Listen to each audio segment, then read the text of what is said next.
The world of Narnia is filled with some wonderfully strange and exotic places, from the ancient ruins of giant cities, to mysterious desert shrines, to the marshy homes of otherworldly creatures. Even an eerily beautiful monument to the origin of the world itself. Yes, the map of Narnia is truly filled with landmarks that awaken the imagination. But some of the most wild and wonderful places in the world of Narnia are quite literally off the map, far beyond the distant horizon of the Great Eastern Ocean. In fact, many of these islands remained undiscovered to Narnians for thousands of years during the time of the Voyage of the Dawn Treader. And today, we're going to retrace the route of that great expedition and examine 10 amazing locations along the way. In the next episode, we're going to examine the fascinating story behind the story, discussing the deeper meanings hidden within each island in this fantastic voyage. Well, we've got a long voyage ahead of us, so let's pull up the anchor and set sail. It's time to leave the Shadowlands behind and step into a world that's more real than our own. It's time to follow me into the wardrobe. You know, the sea wasn't always a complete mystery to the people of Narnia. In the days of High King Peter and his 4 siblings, the Narnians were a seafaring people. In fact, it was during this time that the greatest ship in the history of Narnia set sail, the great ship known as the Splendor Hyaline, which carried the kings and queens of Narnia as far south as the great port city of Tashbaan. In fact, in the book Prince Caspian, Lucy herself reminisced about all the islands the Pevensies visited on this wonderful ship, and we'll explore these islands later.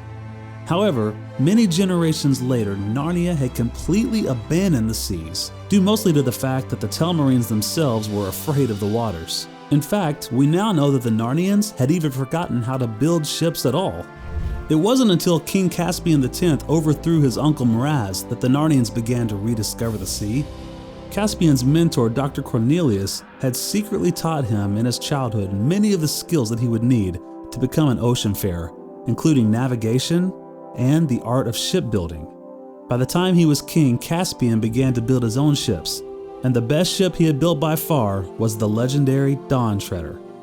And so, with the well-trained crew, including Captain Drenian, his first mate Rents, and the brave knight Reepicheep, Caspian was ready to fulfill his oath to Aslan, that he would sail east for a year and a day to discover the fate of the 7 lost lords of Narnia.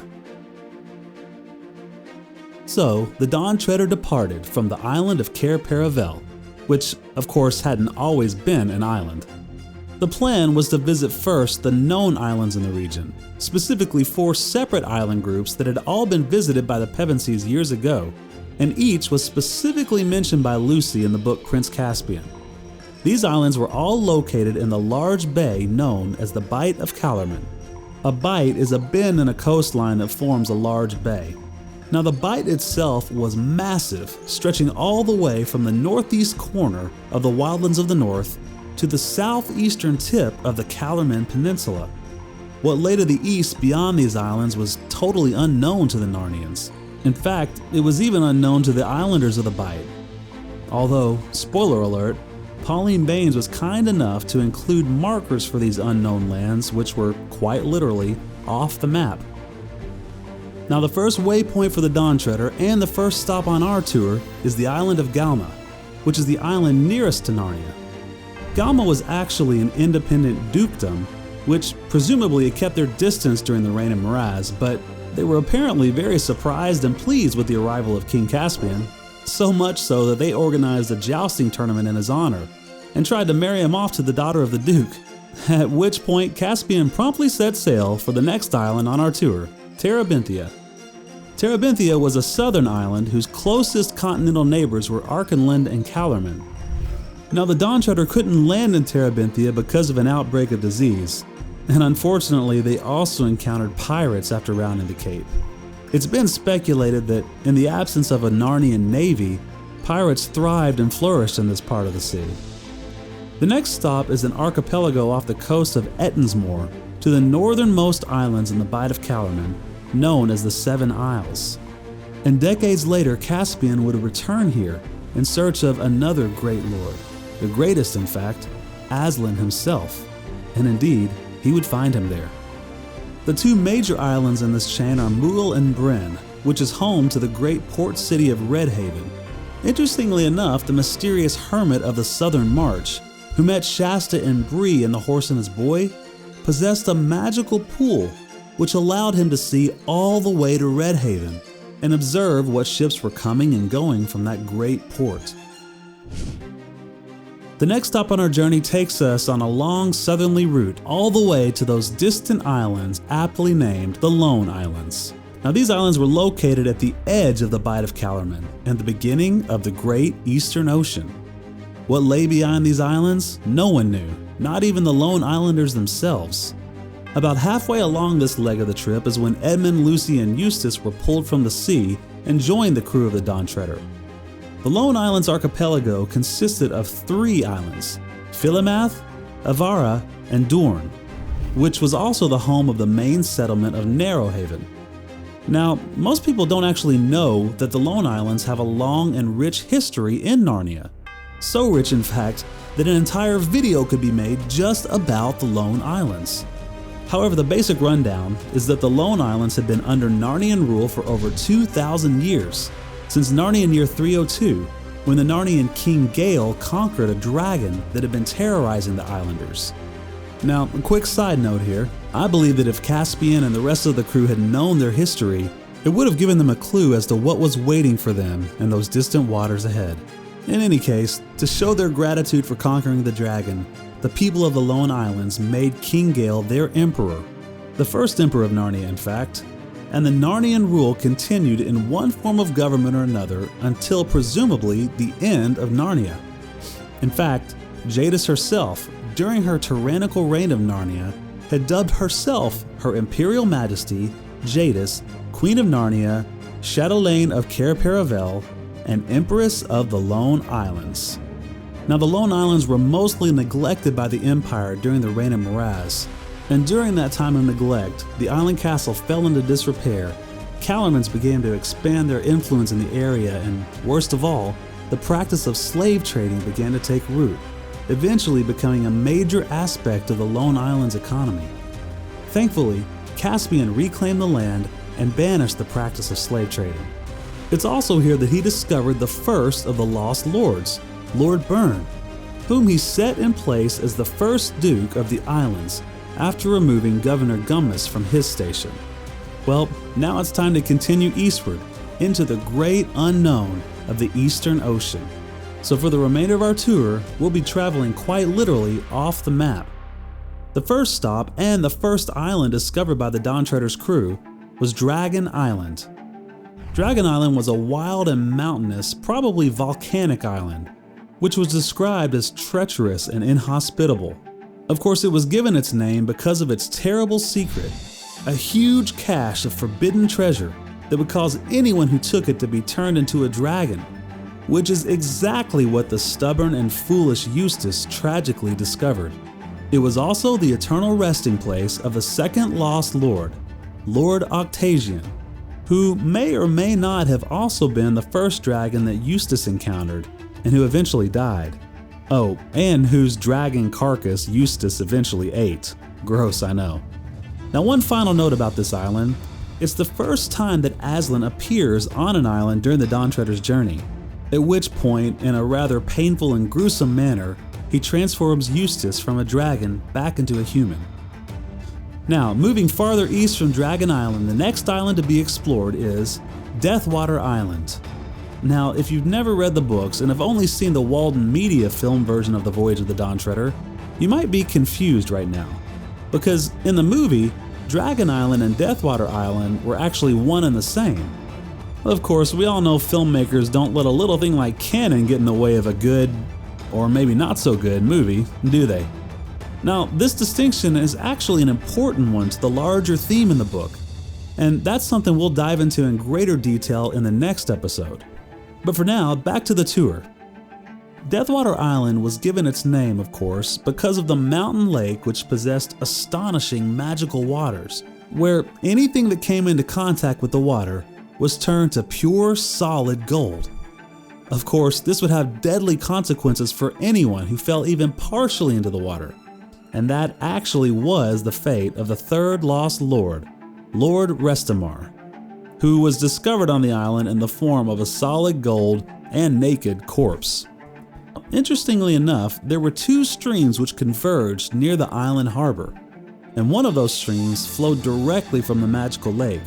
That means that the water from this stream had the potential to also contain the deadly Deathwater curse. If the Dawn Treader crew hadn't altered course at the last minute, it's quite possible that they could have sailed directly into Deathwater stream, turning the Dawn Treader into solid gold, sinking the ship, and killing all of those aboard.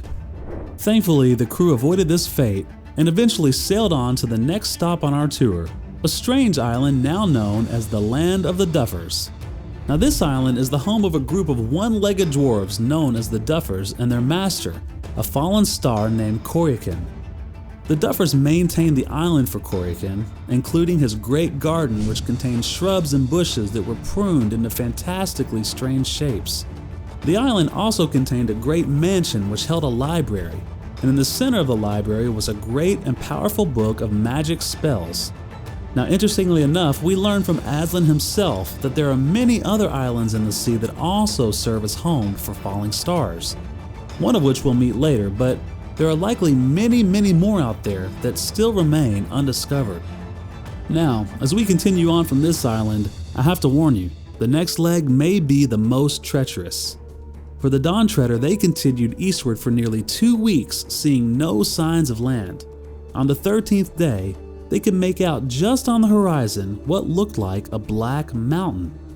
But when they closed in, they realized they were seeing something almost otherworldly.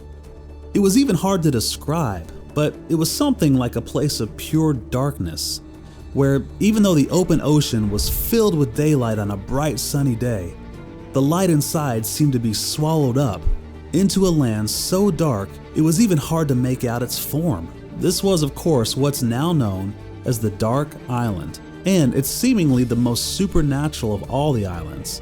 For this is an island where your dreams come true. I mean, they literally manifest into reality. The problem is, it's not just the good dreams that are made real, it's the nightmares too. Caspian and his crew learned about all of this when they rescued the fourth lost lord, Lord Roop, who had been trapped there himself for many years. Now, what makes it even worse is that once you're caught in this darkness, it may be impossible to ever escape. Caspian and his crew were so completely disoriented in the dark that they were totally unable to sail away. In fact, they were only able to escape with the help of Aslan himself, as Lucy called out a desperate prayer, and Aslan responded by sending a great shining albatross to lead them out of the darkness. Once they were at a safe distance, they turned around to discover that Aslan had destroyed the deadly island, causing it to disappear without a trace. Well, we're now nearing the end of the journey, and the final island we encounter is known as the Island of the Star, appropriately named because it is the home of Ramandu, the retired star, and his daughter, who was presumably half human herself. Strangely enough, Narnian history did not record her name, although she would later become Caspian's wife, the mother to Prince Rilian, and one of the most beloved queens in the history of Narnia. Tragically, she would also be killed by the evil Green Witch, who also remained unnamed, but later became known as the Lady of the Green Kirtle. The Island of the Star was a small island comprised of gentle rolling hills, and the most notable structure was an open court surrounded by columns containing a huge table. When the crew of the Dawn Treader discovered it, the table was prepared with an unbelievable feast, and seated amongst the huge amounts of food were the remaining 3 lords, all fast asleep under an enchanted spell with an unusual stone knife laying on the table beside them. Now, it turns out this was no ordinary table, and that was no ordinary knife. In fact, this was no ordinary island. First, it was the site chosen by Aslan to safeguard one of the most sacred relics in all of Narnian history. That stone knife? That was the knife used by Jadis to kill Aslan over 1,000 years earlier. And the table? The table was actually none other than Aslan's table, not to be confused with the famous stone table. Here's how Remendu's daughter explained it. "It is set here by his bidding," said the girl, "for those who come so far. Some call this island the world's end, for though you can sail further, this is the beginning of the end." Now, this is important to note, that while technically there was more to see as the Dawn Treader sailed ever eastward, this was the final stop before the Great Passage to Aslan's country, which we'll save for another episode, because today we've reached the beginning of the end. Well, that's all the time we have for today, but our tour of the Eastern Ocean isn't over yet. Tune in next time as we explore the deeper meanings behind each of these islands. And don't forget to subscribe so you won't miss out on the next incredible episode. I look forward to seeing you next time as we take another journey into the wardrobe.